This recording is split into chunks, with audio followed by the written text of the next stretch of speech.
Okay. Where's the thing? It is here. 1990. Spaghetti. Mario! Ravioli. Mario! Mamma mia. It's me, Mario. Press start to play. Random. Stuff in the house.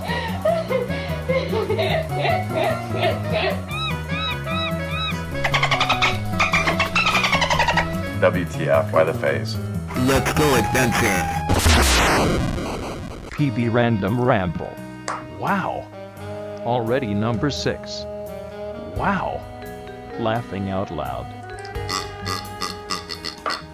Hello, I'm Barani and I'm here with Pret and Sunesha from Sweden. Hi guys. Hello. Hello. How are you? I'm just fine, actually. The thing that worried me most about this recording was to cool down my room before I shut off the AC, so it's warm here. Oh, I see, because it's so warm in Cyprus that you have to have the AC running all the time, actually. Yeah, most of the time. And that's one of the things when I'm recording my videos for my own YouTube channel, that I have to plan them according to heat. So, but usually I cool down the room quite well. But I remember this Subscriber Sunday I made on my channel. I didn't have time to warm it, and I messed up the camera position 3 times in a row, and I was so warm. But so the third time I'm actually a little bit out of frame. So I was just thought, but I forget about it. I need so I just uploaded it like it was. But that was the reason why my camera position was wrong, because I couldn't stand the heat. And you did record it 3 times because something went wrong, and then the third time you messed up the camera. I see. Yeah, those things happen all the time. You can't plan for them. You just need time. Yeah, and it's not that big of a deal, honestly. No, but you want to do stuff as it should be, but sometimes life happens. Yeah, I agree. Yeah, the thing is, I mean, we're such small channels, not that many people are watching, and I think, you know, when you do mistake, you're just you come over as a human being, you know, and not a professional. I think you're right about that. I think I'm not so embarrassed because I knew that not so many people will see it, so I don't really care what people think. Maybe if I had 1 million viewers and people recognize me on the street, I would care a lot more, but right now I'm quite relaxed with it. Yeah, that's my approach too. And Swine approves too, by the way. He's a secret guest. Oh yeah, he will intervene if he thinks something goes wrong. What did you want to say, Pred? Oh, there he is!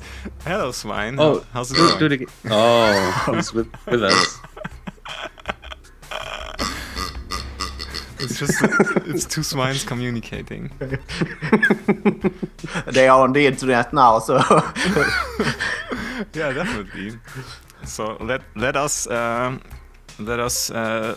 Pred speak. That is not a sentence, but anyway. Oh no! Now it's like I just wanted to say something about errors in Let's Plays, because I actually started to leave them in. Like I had computer crashes or game crashes during the Fallout series, and you can actually see my desktop. And I thought it was like kind of nice to just leave that in, you know, to show the people that, you know, to break the fourth wall, more or less. Yeah, sometimes it's nice. I think so too, because you can get back the attention of the viewer. Yeah. You know. It can be so hard sometimes. I have really a struggle with my computer. It has been like a war that I'm slowly losing. So and I have audio drops out and video drops out, and it feels like I always are putting out small fires all the time, and sometimes this week has affected me quite much because I couldn't record at all. But I have to make a choice to release a video where the last 5 minutes of audio is not there any longer, or not to release it at all. So which game? It was XCOM. Okay. And did you release it, or did you decide against it?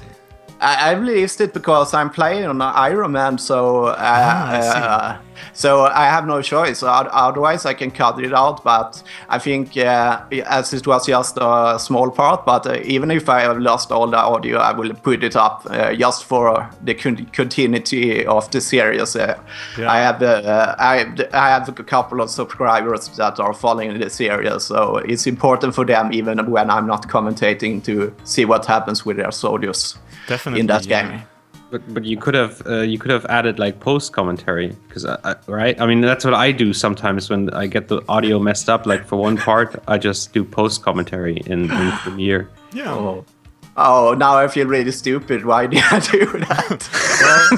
Well, next time you know better. So. Okay. I'm still learning, so but that's quite the charm of it. Those people that maybe follow me through the years can see me grow as a YouTuber, and definitely. You learn stuff all the time. When did you start? Oh, this February, the 12th of February this year. So, okay, that is just 2 to 3 months ago. Yeah, that is not a long time. We did this for how long now? Over 2 years, maybe 3 almost. Yeah, January. I think January 2013 we started. And we still have no success. No. But we just started to like go outside our comfort zone and talk to other people, and so I don't know. And since then we are growing more, but it's very slowly. But that's okay in my book, because I think rushed growth is never gonna last long in most cases in life. Yeah, sorry. You can start, Fred. No, I just wanted to say, I wish we would have been such high quality as Sunesha is now, like at the start. Yeah. Like for me at least, because you can really tell that Sunesha has like a lot of know-how that he can already put into his series without making the experience first. I so agree. That's actually like really nice. I agree completely. Our videos in the beginning were kind of catastrophic. Yeah. I used to work as a software specialist, so for me, software is like another language I know, so I can just jump in and start doing things. It doesn't take me so long time to learn new software, so I can leap forward in that department, but I'm still learning about just commentating in a Let's Play and what works and doesn't work, so that's I have to start there as everyone. It really doesn't matter if you have the best quality audio and video if you're doing shit. So absolutely, yeah, that's true.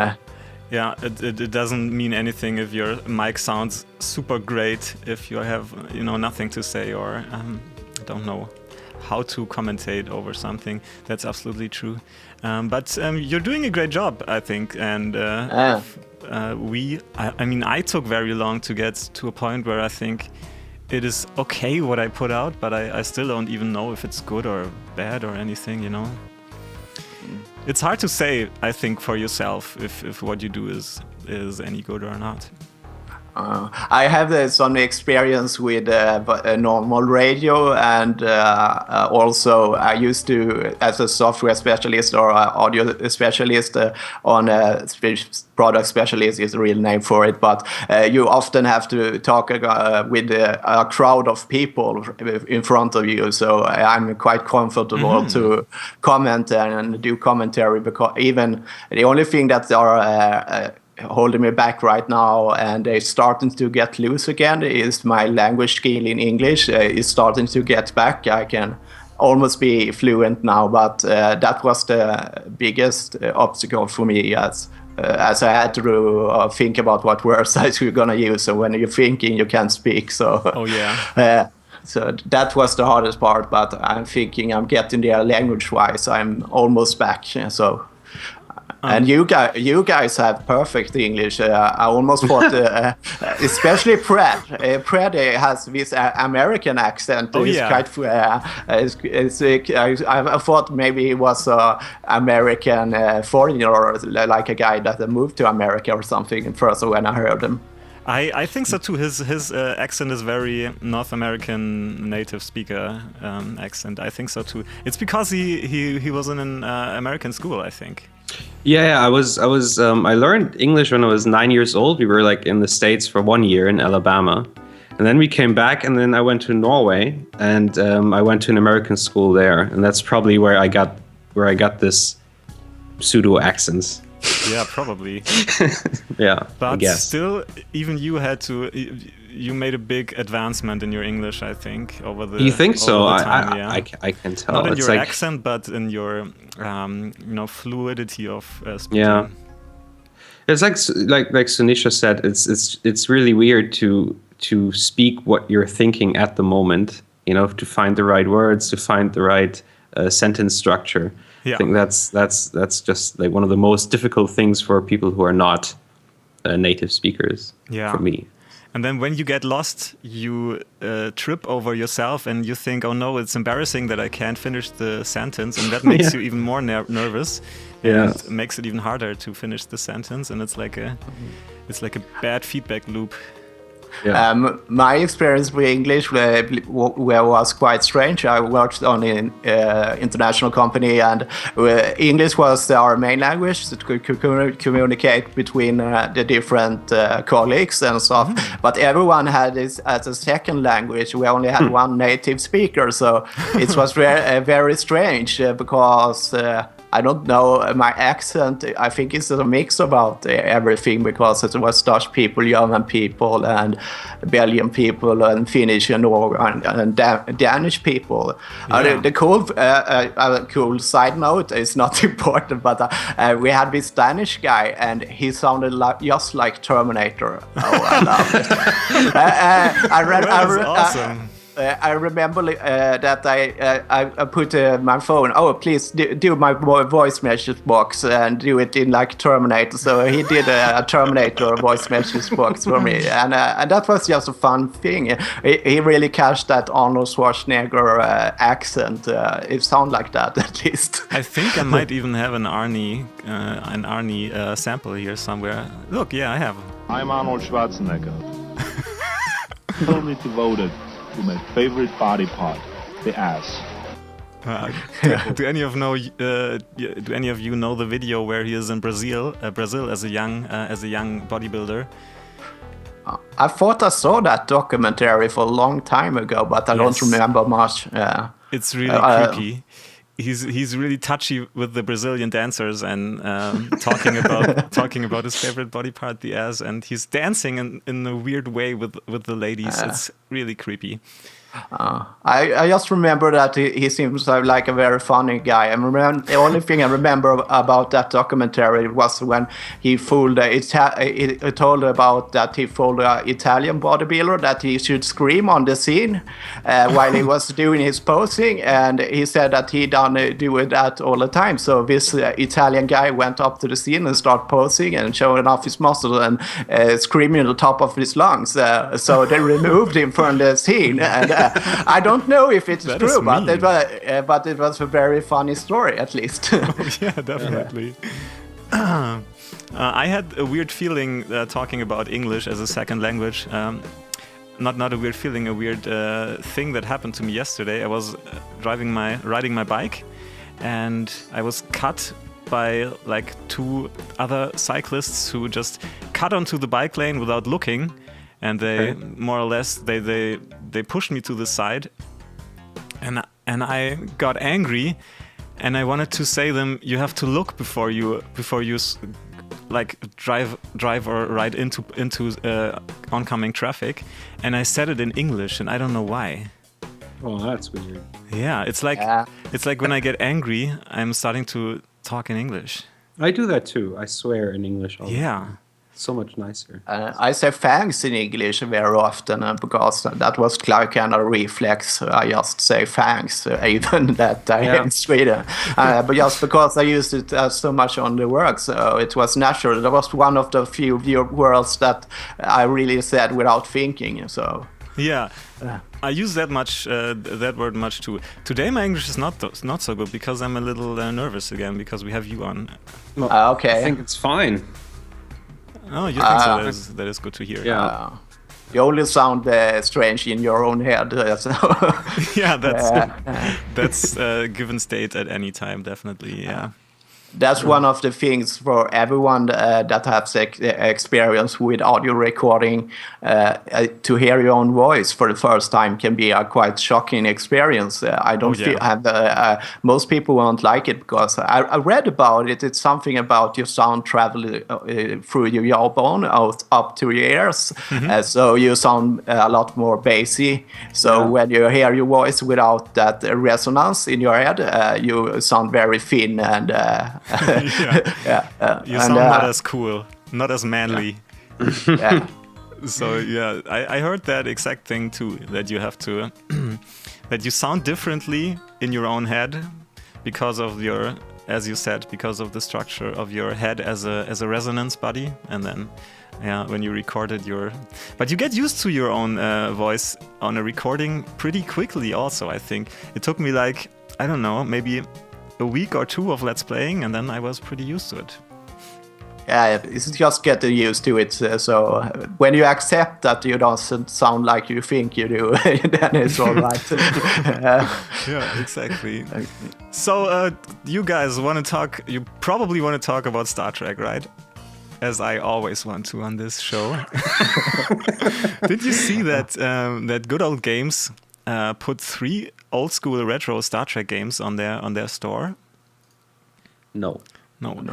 One game that I owned myself, which is called 25th Anniversary, which was an NES game, and one from 1993 that is Judgment Rights, and also Starfleet Academy, which is I don't know from 97 or something, and it's like with FMV video sequences and it's more or less a simulator of you being a captain on the bridge, I think, and I might even let's play that. Well, I thought about it. That would be really cool. Maybe with my girlfriend, because she's a huge Star Trek nut. I think you should put your girlfriend on. It's a new dynamic in your channel if you get one more person. So it can be a cool thing. Yeah, the thing is she is studying and working at the same time. Okay. So she's pretty busy, and that would mean we only have very limited time to record. But we still could do it. It just wouldn't be like one video per day, but maybe one per week or something. Yeah, it works very well for our friends Chad and Heather. I think it's I really like their stuff because they go back and forth and they are comfortable with each other, and it works very well. I think. Definitely, and I think female voices are really nice to hear. Especially in Let's Plays, because they are not so common. Yeah, it's good to change it up with that kind of thing. I think so too. Yeah, I might do that with her. I actually started to do several Let's Plays with her, but we never managed to make a regular thing out of it, and just didn't finish anything.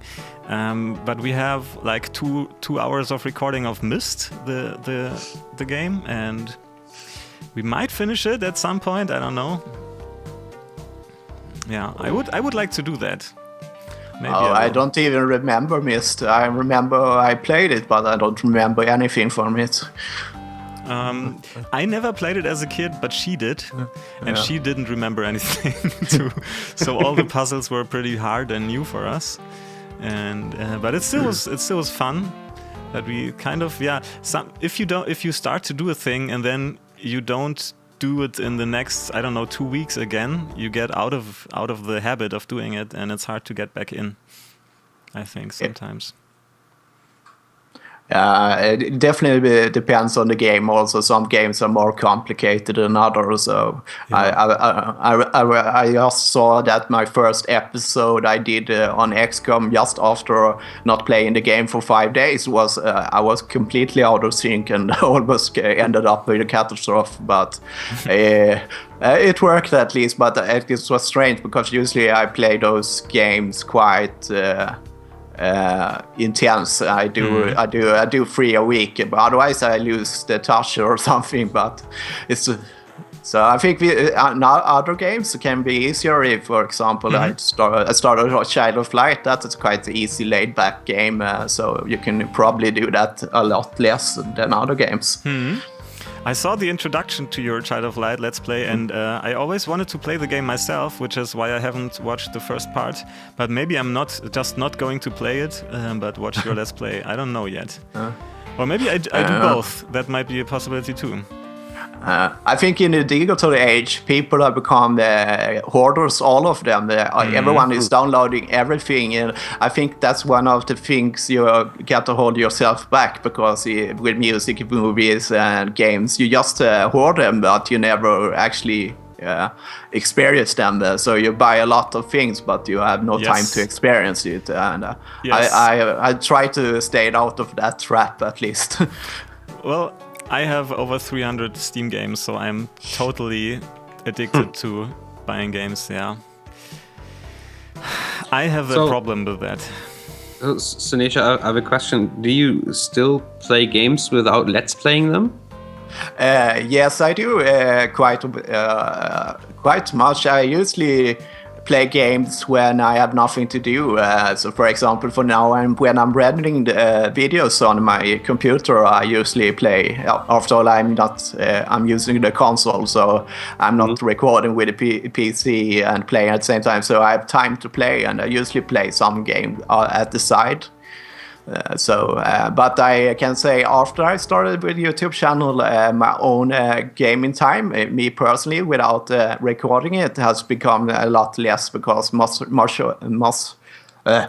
of my gaming time today goes to recording. So I play a lot less games than I did before I started the channel. So.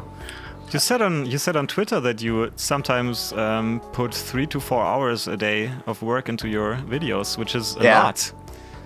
That is really a lot. I mean, we put a lot of time also in that, but not that much.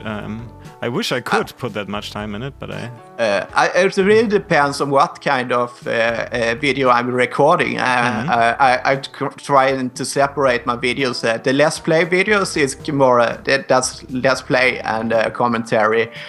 Those go quite fast. I've counted out that it take almost at the same time as recording. And so if you record for half an hour, you edit for half an hour. But my walkthrough stuff, like the Hitman games, I really have to know the levels. So, and I also think I must get the knowledge about the level, because I want to do comments. Example for if I'm always taking the left corridor, because that's easier. I have to explain what's happening if you go to the right corridor and why you shouldn't take it. So that's the kind of thing that eats time. And I usually go by the rule that if I can do it twice without screwing up, it's good enough to record in walkthrough based videos. So that's my rule of thumb there. I know the procedure of practicing a game before recording it. I did that with some games also, but not that many. And it's really time consuming, but it's also fun. I enjoyed doing that with Deadly Premonition, and also with what else did I do that? With Alan Wake. I put a lot of work into our first Let's Play, which was Alan Wake, but not many people have seen it. And I don't know if it's good, but I put a lot of time into it. I think you free up your head a bit. Like if you see your head as a computer, your cores can dedicate more time to the commentary if you have practiced the game before. Otherwise, I can feel sometimes that the game throws me off. Or something happening on the screen, and then my commentary just go dead, because I have to handle that. And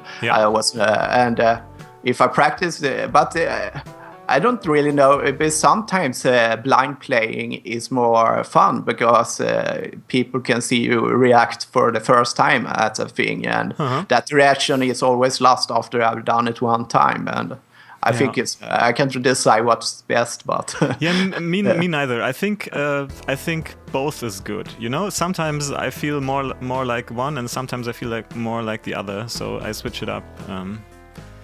I really like both. I think when I'm really in love with the game and I want to share the experience, and I played through it once myself and I know everything, it's great, and that has its pros and cons. And then the blind let's plays are awesome because your genuine reaction to everything, like you said, it's both great, I think. I think I've decided for myself that scary games, people can get my reaction live for first time, because then it's fun. But other games, I don't think they benefit as much as those games that threw you off, because I think it's scary. That's what I have thought about it. I think the throwing off part is important, but other games can do that too sometimes. I think it's not only scary games. But you're right, scary games are more or less perfect for that. And if you get scared, I hardly ever get scared in games. I saw you getting scared because of a lamp or something. Which was I'm quite a wimp. I got scared in Child of Light also. So. Oh, really? So I don't know.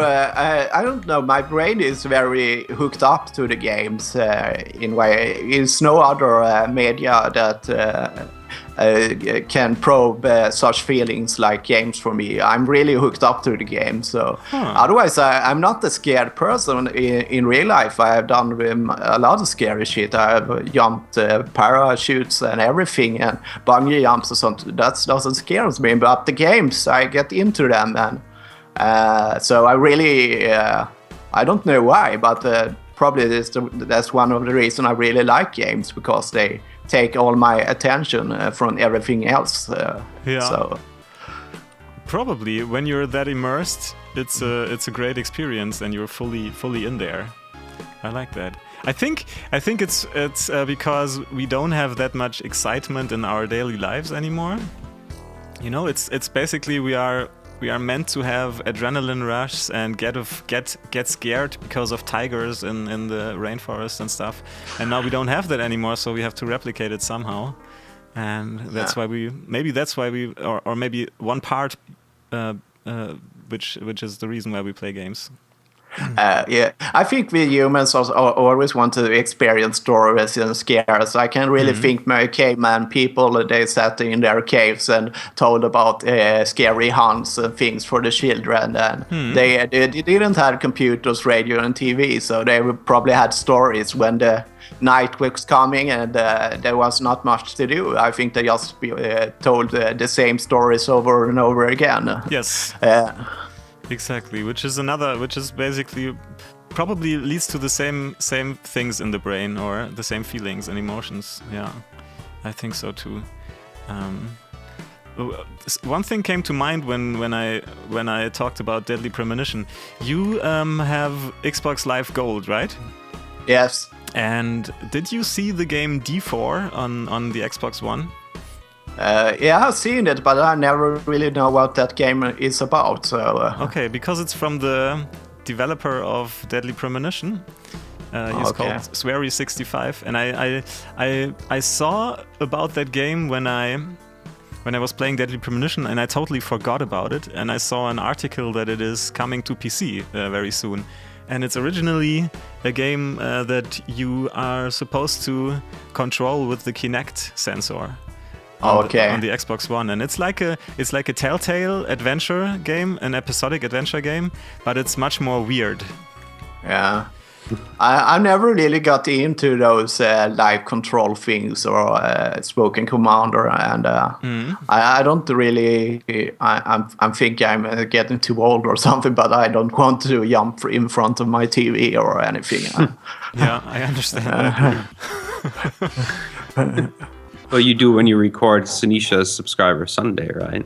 Yeah, but that's different. You do one thing, for example. I had to capture one thing out of your radio show, which was just so awesome. Listen to that.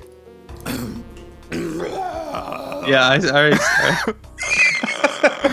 then there's this one. What the fuck? It's just so cool.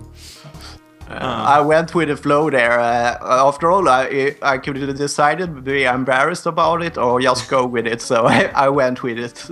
Well, I always think everything that you're potentially embarrassed about is just great entertainment. You know? Sometimes, like when I get really awkward, I just go with it and I make it even worse. And I think, well, that certainly captures the attention. And, and it doesn't really matter to me if I make a fool out of myself.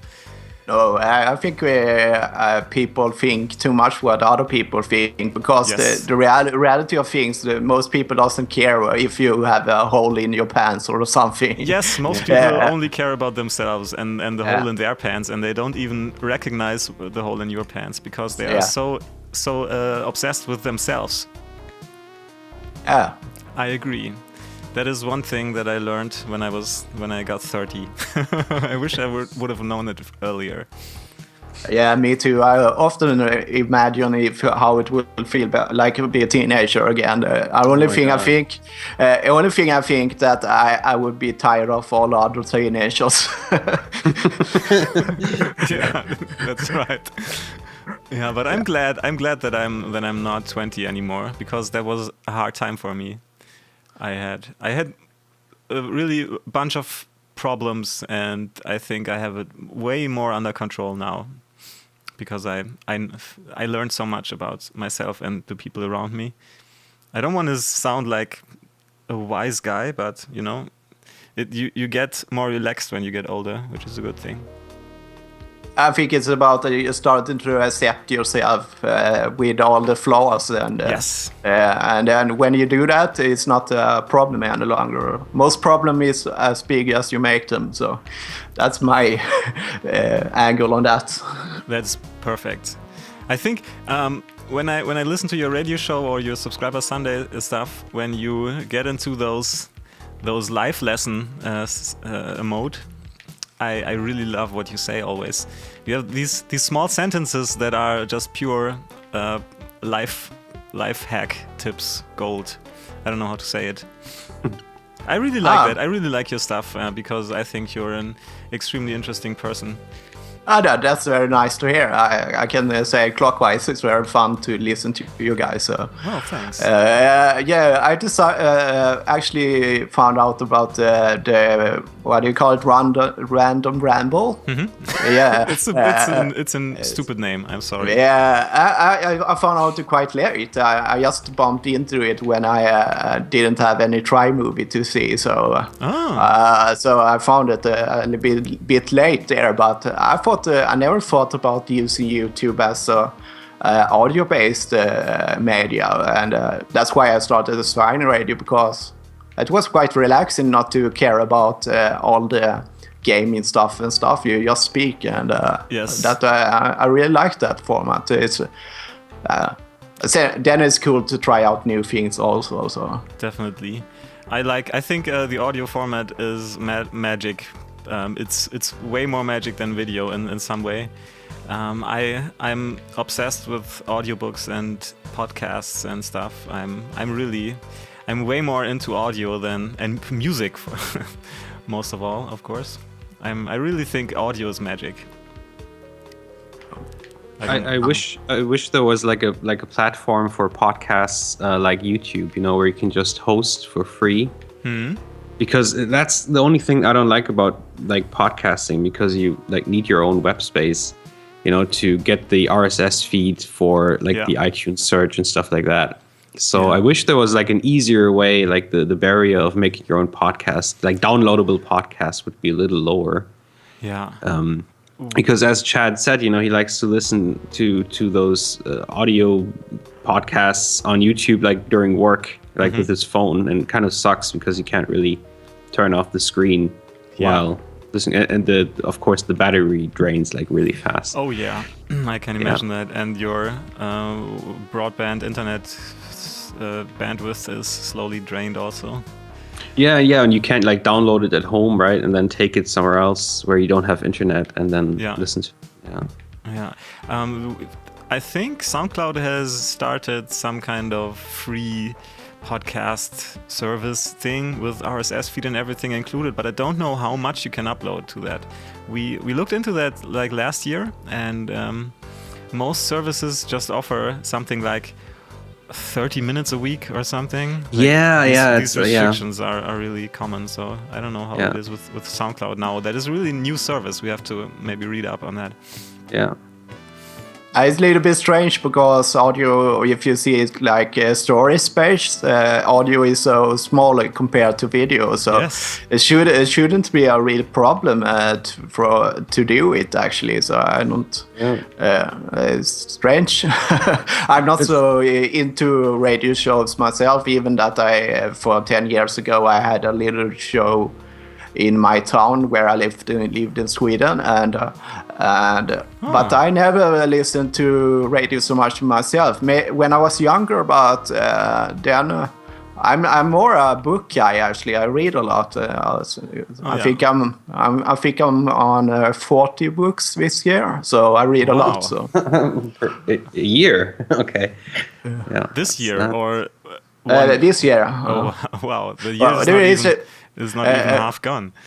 Yeah, it was the first time I actually started to log it, because I started with electronic books, and there was a site called Goodreads.com, and I started to, and then I was surprised. I read a lot more than I thought I was. So. Yeah, sometimes I listen to maybe one audiobook per week. But then I get bored by the format alone, and then I have to listen to podcasts and music and change it up, and then it's not that much anymore. You know, it changes up. But I don't have. Well, I could make the time to read more books, but then I would take that time away from YouTube or another thing. So. The good thing is, for me at work, I'm doing blue collar work. Is that what you call it, right? I think so. And it's work where I can listen to stuff all the time. So it's basically two things combined. I listen to a lot of music at my old work, because most of my day went to other stuff, and then I always had music on my computer, and I had my own office, so I just sat there and listen to music while I do other things. But today I don't have the time for it to do it. I do small work, on consult-based work. I don't work a lot these days, more 2-4 hours per day. And when I work, I really concentrate on the work, so I get it done. And then after that, I start. That's why I have time for YouTube and read books, because I don't work a lot. So yeah, that is great. That is a good lifestyle in my book. yeah. The only thing is that the money is a lot less when you have a full-time work. You have. I don't have vacation in the same way like other people, because I have to work when the work comes, and I can't plan my vacation. I have to take it when I have time. Yes. So in some way it's less free, and other ways it's more freedom, because I have a lot more spare time. But then again, your village looks like vacation. Yeah, that's what I was going to say. Like every day, probably. Yeah, I have a lot of time.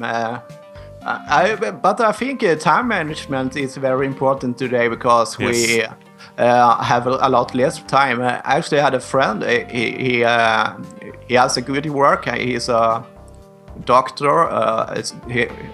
What do you call people that taking care of the sick people? Doctor.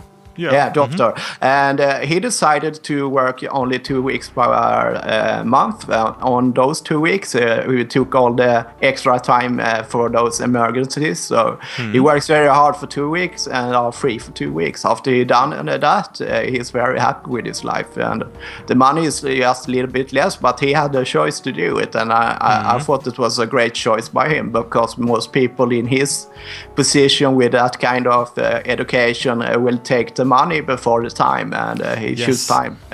I really respected that choice. I thought it was a great choice. So. Or maybe it's not even only money, but most medical doctors just work a lot, and I don't know if it's about money. I just think some hospitals and some places where they work are understaffed, and there's always stress, and they don't know any different, you know. They just It's probably they're used to it. Even their education is one of the hardest education you can take. So you get into that, so you stay with it. Well, honestly, that's the one line of work. That's one profession where I say, wow, respect you. You are a person that deserves every bit of respect. I think it's I couldn't do it because I faint when I when I see blood, but other than that, it's wow, yeah.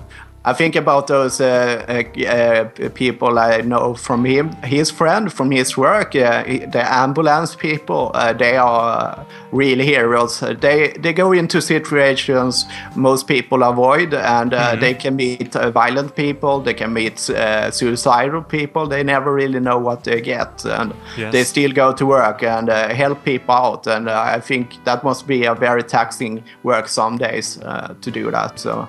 Emergency people must have a very maybe a bit low time sometimes, but then everything happens and they have to be on the best game to do your work.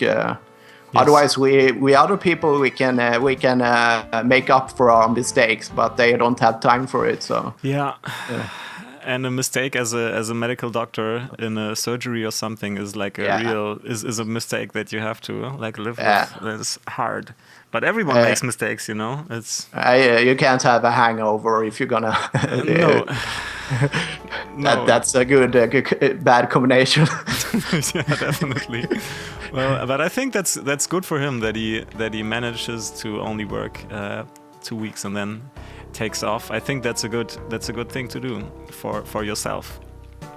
Most people work too much today. I mean, basically, it's like the human resource is so highly valued, and so everyone thinks, okay, how can we improve this or that? But the main thing is people work too much, and you destroy the human resource with too much work. Basically, if you work too much, you lose interest in your job, and not only that, but you lose all your energy, and you don't have any more energy, and then you get depressed and it's burnout, and then I think many people also think about that it's very important to have some kind of hobby, something outside work, are your own time.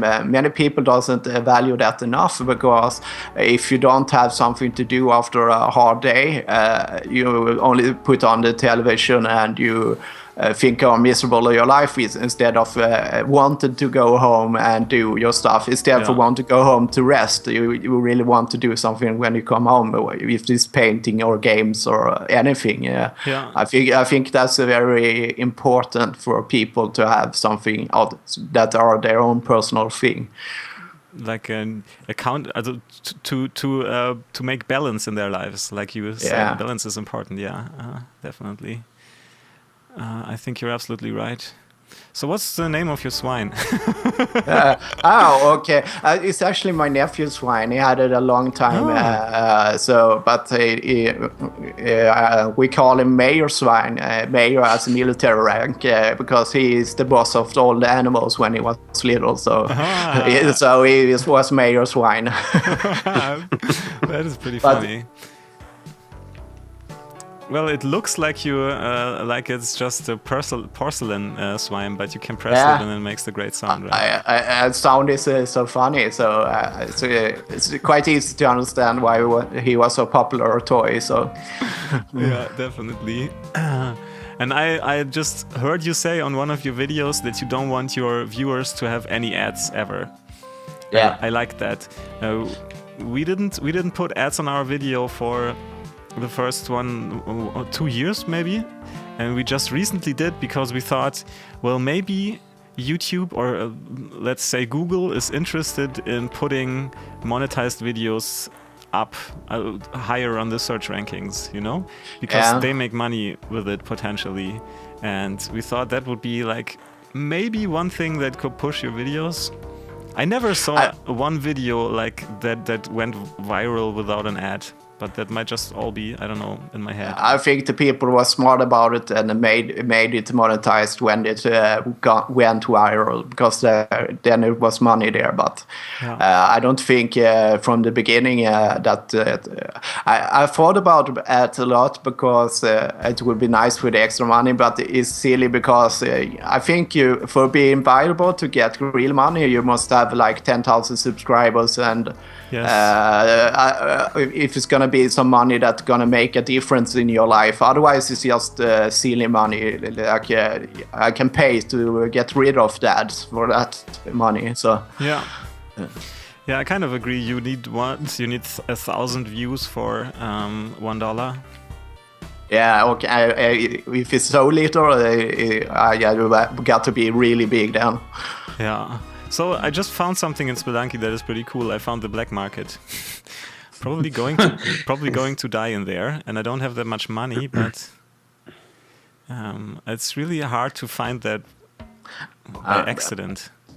I think if people start their YouTube channel in the thought of that they're gonna make money, they won't succeed. So they will get tired after 2 years without getting any money. So I think it's better just to go with the flow. If you get successful, you can go with it. Otherwise, continue because you like it. I think that's the best way to see it.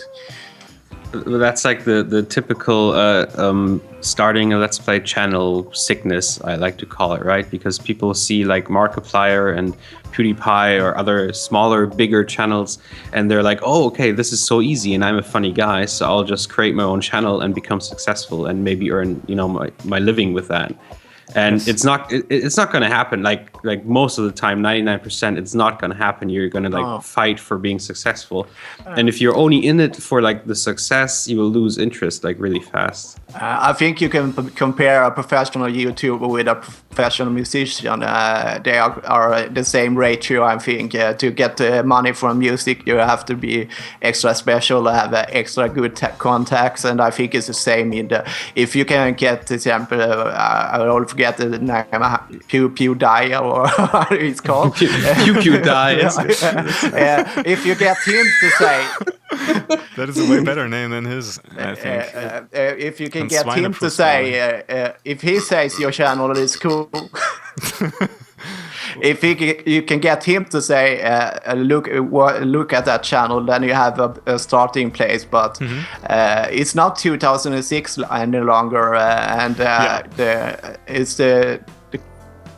it's hard, I think, to get far. I think I was just surprised that I have 60 subscribers. I can't understand that, but I'm happy about my 60 subscribers.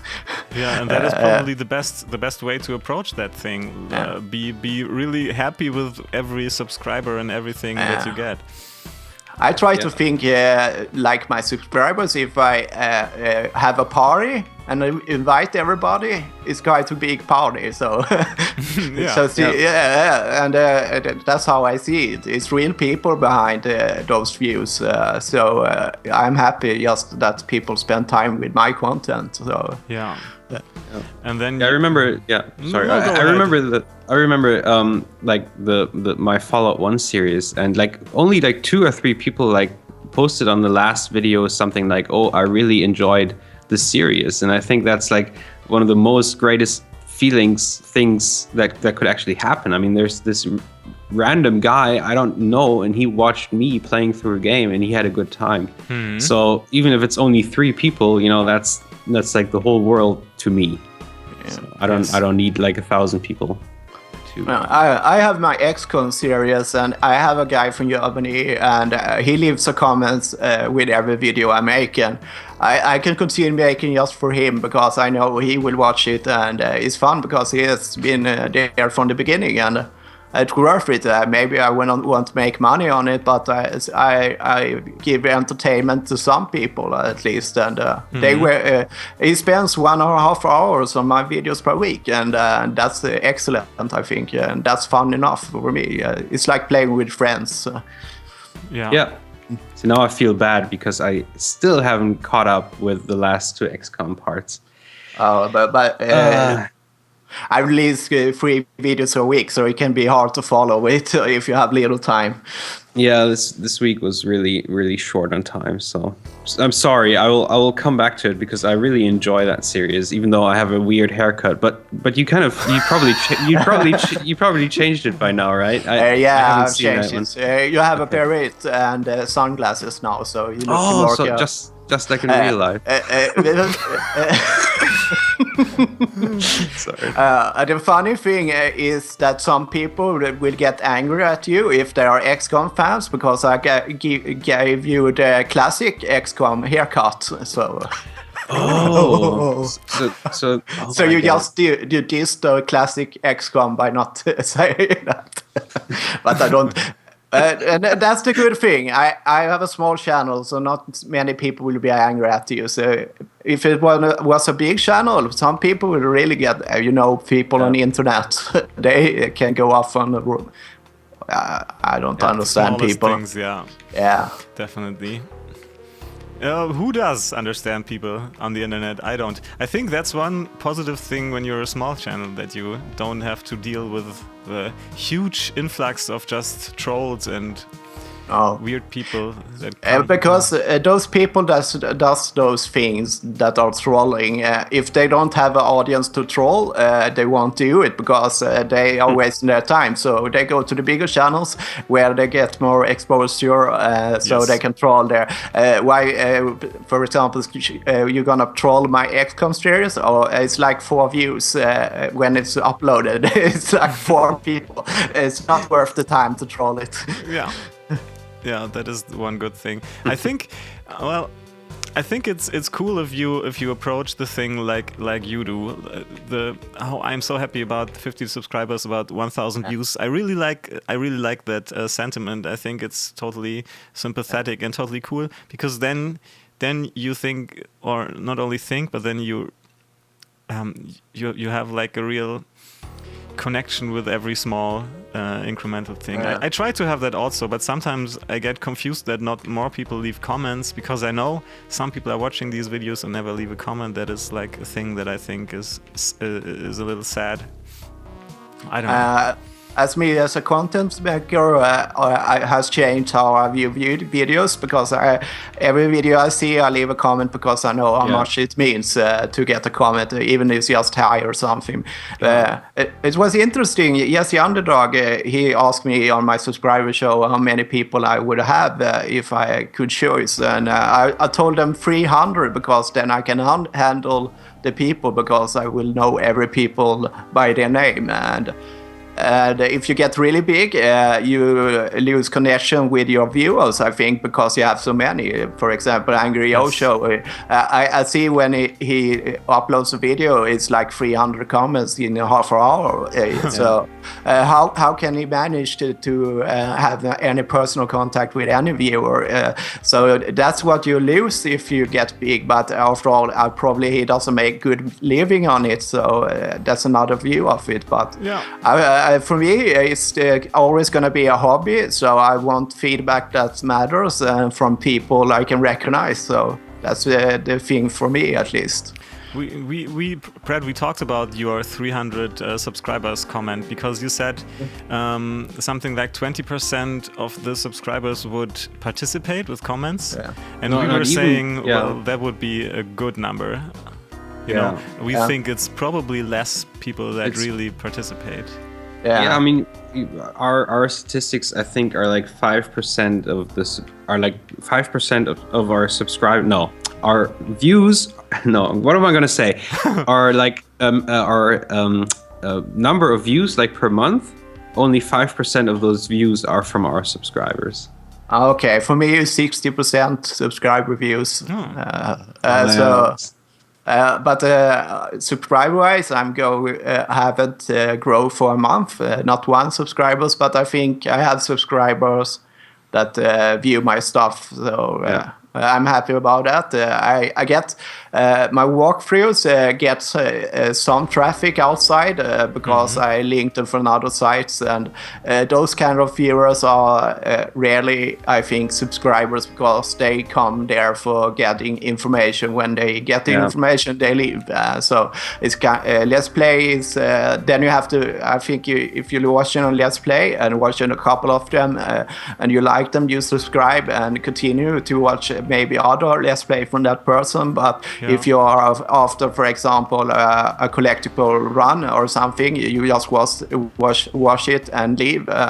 If you don't, I think about myself as a viewer. I have some subscribes to walkthroughs and collectible guys, but those kind of guys, they do 3 videos per day, so they almost always have the solution. So I often go to them when I need help. So I think I like to do walkthroughs also because it is a nice feeling helping people out, but I won't get any subscribers of it. I don't think so. You're right. It's hard to keep the people that will look for these walkthroughs at your channel, like to retent them. Is that the word? I don't know. Viewer retention. Yeah, I think you're right. That is something I haven't thought about earlier, actually. When you're doing a Let's Play, it's way more about you and not about the game, probably. Yeah. I mean, that's what I actually do. If I want to watch a Let's Play of a particular game, that's how I watch Let's Plays. I'm not like, okay, I have this one guy who I really like to listen to. So what I do is I go, I watched like a Let's Play of Bloodborne. That was like the last Let's Play I watched. And he does other Let's Plays of games that don't interest me at all, so I won't watch it. Right? Yeah. So. Okay. I think also when my channel started, I did my first real videos was Brothers: A Tale of Two Sons, and at that moment it was a free game for Xbox owners that have gold. So I actually got 60 subscribers out of that, but they are dropping off. So my subscriber number is constant last month because I think they are leaving now because I don't have games that interest them. So, but at least I'm not getting too low, so I'm happy about it. But I think it's the same here, and when my channel gets more mature, I think I hope I will attract people with the same taste of games like I do, and I think those subscribers count to find someone that like the same stuff. Then they will stay there. So. Well, what I find most interesting about your stuff is, for example, that you know your walkthrough games in and out. That is one thing, and then you play the games on hard difficulties, and you try to squeeze everything that the game has out of it. You try to know everything, you try to see everything, and I like that. It's like you said in one of your shows that you enjoy playing a game for that long, that you really know every mechanic and you know how everything works. And it's like the guy in the Matrix who doesn't even see the numbers. He sees directly, what is happening behind the code, and that's a cool approach. And for example, your XCOM videos, I haven't seen them because I'm not into the game, but I know that you're playing a mode where the soldiers, if they die, they are dead, and I think that is awesome. That brings so much more to the video and the game. I almost had 2 heart attacks when I made my Friday XCOM video because one of the soldiers was almost killed 2 times in the same episode. Whoa. And it's fun for me as a content creator to have soldiers that represents my viewers, because those soldiers, I don't want them to die. So it gets more emotion out of it. But I think it's my approach to games. You told me that you bought 300 games on Steam, and actually after all, I made a show about what game I liked on the last generation. In 10 years, I played 84 games. And then 40 of them I finished. So For me, experience about game is to understand it. I really like. I buy a game and I do research and try things. And for me, it's like a sandbox to learn the rules of the world, and that's what I enjoy about the game. The more complex, the more fun. And for example, I know you guys are into Elite, and that game I know I can put a lot of time in because the mechanics seems promising in that way that you can spend a lot of time in the game. And those kind of games is the games I like to play. So I think that's why I know my games, because I rarely buy games I don't want. So yeah, you are the perfect, intelligent, informed buyer and gamer. I like that. I am not that way. I think I always think when a game is on Steam and on sale, I always think I might want to play that, and now it's really cheap, so I'm buying it, and then I sometimes really forget about it. You know, the problem. Yeah, the problem today. Yeah. The problem today is that there is always cheap games, so you can buy all the time if you want to. But I go by my shopping is more what kind of game I want to play right now. Okay, it was a long time I spent time with RPG. Then I go online and I search for all RPG that I doesn't play, and then I go through, and then I choose one and buy it, and then I play it. Hopefully it's a good game, but that's my how I buy it. I sometimes I buy stuff on sale, but then it's game that I already have thought about getting, but because I had this hoarding sickness when I had a PC, especially as a teenager. I bought all the Sierra games at that time, and all the games. I almost had all the games, and all my money went to the games. But as I had so many games, there was many of the games I even haven't played today. So Yeah, I remember when I was a kid, my brother had all the Sierra games on his PC, and I don't think he bought them. Yeah. I think they were pirated, but I played all of them with him together. There was interesting times, I think, for gaming. Yeah, they are doing King's Quest, I think, they are going to release now. Yeah. Speaking of Sierra, I read about it in the headlines somewhere. Yeah, there's something going on with King's Quest always, I think, somehow. But I'm not. That is a game that I haven't played, for example, so I don't know much about it. My favorite games was Heroes Quest and Space Quest. Those games I really liked about Sierra. Those was my favorites. I loved Space Quest too. Yeah, that is an awesome game. And I also played a lot of the LucasArts games. Yeah, those was good also. Yeah. But that's more like, I'm playing so... Every round of Spelunky, I play worse. Anyway, that's actually Prad's topic, the adventure games, I think. Yeah, I grew up with adventure games, and I still love my point-and-click adventuring. They're not very... I mean, that was like the first Let's Play I watched was like an old adventure that I kind of missed. I think it was Gabriel Knight 1. And I had so much fun watching that, so I started playing adventure games again, and love adventure games. Oh, that is interesting that your Let's Play of Gabriel Knight 1 is so it's almost something special, because it was your first Let's Play to watch, and you made a Let's Play of the remake.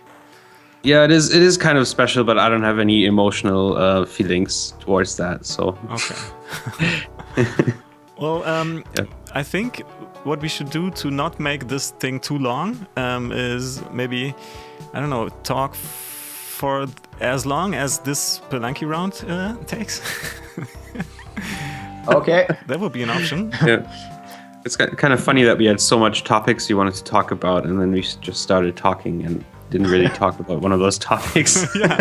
Well, I had one idea for maybe a fixed topic in the show, which would be a prediction, gaming or otherwise, something that you think will happen, and that is maybe something special or interesting, or you know. So So my prediction, for example, would be, I didn't have anything written down, but my prediction is that I, first of all, will buy a throttle and a flight stick for Elite. Okay. And next year, then I will buy, if I can afford it, a VR headset. But what I actually wanted to say is, I think we'll all have VR headsets in maybe 2 to 3 years, and they are not only going to be used for gaming, but for a lot of types of entertainment. I think that we are going to maybe even participate in like interactive movies together and stuff like that, you know? I think more about worlds that players will be a part of. So that you, for example, guild-wise, you have, take example Elite, that you can build space stations and other people can visit them in the game. I think those kind of cloud experience, I think those would be more usual, and that can actually be something new to the games. If you can, example, take Elite, you have your own solar system with your own planets and things, and your friends can visit them and trade and so on. I think that kind of cloud experience will be more in every game. I think. I can see that, definitely. But you don't mean in conjunction with the VR, but just in general, right? Yeah, general. More that kind of worlds where players can get content made by other players in the games. Yeah, I can see that. That is actually a really nice thought. Elite would definitely benefit from something like that. Because it's super fascinating right now, but it's very limited at the same time. I think it's all down to server storage and server power. When I think Microsoft on their Xbox system, it was a similar amount of servers they expanded their system with. So it's possible to do today if they want to. But I think if I can make a prediction, I think Steam will do something like that, cloud-based. Bigger part that game developers can use because they have the money and power to do it. I think they will provide the hardware. Yeah, like Microsoft does to their consoles. So, okay. The Xbox system has the games developers. So there are a cloud storage they can use, but I don't know how it works for them, if they have to pay for it and how much it costs and if it's viable. But the solution is there, and I think Steam. I saw Steam was gonna make their own console. Steam console, but I don't know how it went, but that was an excellent idea. If they do that, I will probably get one. I like to play in front of my TV, so then I can play PC games. That would be cool. Yeah, but it's basically a PC, I think. Yeah. But it will be with the Linux distribution that is solely built for the Steam big picture mode. So it's like a like the Xbox One dashboard or operating system. My hope is that they make it a strong system that people buy, because then the games developers will do optimization just for them, like they do on the console. So your system doesn't get old, because PC gaming, one of the reasons I don't do it, because I can't keep up with all the technology. So yeah, that is actually a thing. I don't know how long my graphics card will hold, but it has an expiration date. Yeah. Definitely. Yeah, but I mean, the graphics card you have like in your computer now is still gonna probably outlive this console generation, right? Probably, yeah. But it costs as much as the whole console, and that is the next thing. Yeah, and I saw this video, and that would actually be my prediction, which is kind of provocative because we have a console player with us. Because my prediction is that you can get a mid-range decent gaming PC for like $500. Like I saw a video where somebody did that, and it's like $400-500 for like a mid-range gaming PC. And I think that this console generation is maybe going to be the last one. That's my prediction. I think that PCs are so much more versatile, right? And if they get their DRM stuff sorted, you know, that you can't pirate games so much, I think that, you know, there won't be any need for like a PlayStation or an Xbox, because you have one system that can actually do all. But I think that has been true for 15 years, that you can get a PC system that beats a console system for $500 or if you do make. So it's a question of marketing, or is. I think, for example, that you have to have someone that standardized a mid-range PC. So if you don't get the games are made for it, you will be in that trap that you have to upgrade every 2 years anyway. Yeah. So to stay with the PC generation, the console always are slower, but the games developers have an easy time because they know what they were working with. They can think, they can optimize in that way. But in the PC gaming, the strength of PC gaming is that you're gonna control your experience a lot more, but you will be left behind after a while when somebody is doing new stuff, and they won't optimize for a 5-year-old system. Yeah. I think it's true that you can always get a better PC and console for a lot less money. I don't think it's a money question. It's about if that I mean with Steam system is that if you get a standardized mid-range PC, for example, if they could do a Steam PC that they sell for $450 and get a new version every 3 years, then it will work, I think. Yeah, that's what I don't understand when they or what Barani said, that the Steam system is going to be like a Linux distribution only for like the Steam big picture, because then they take away all the other versatility that a PC actually has. Well, you can put another operating system on there, and oh, you can. Yeah. Okay. I think saying that. Yeah. I think it's about licensing money, because if you're gonna have a copy of Windows in it, it costs extra. So I think it's about that. Yeah.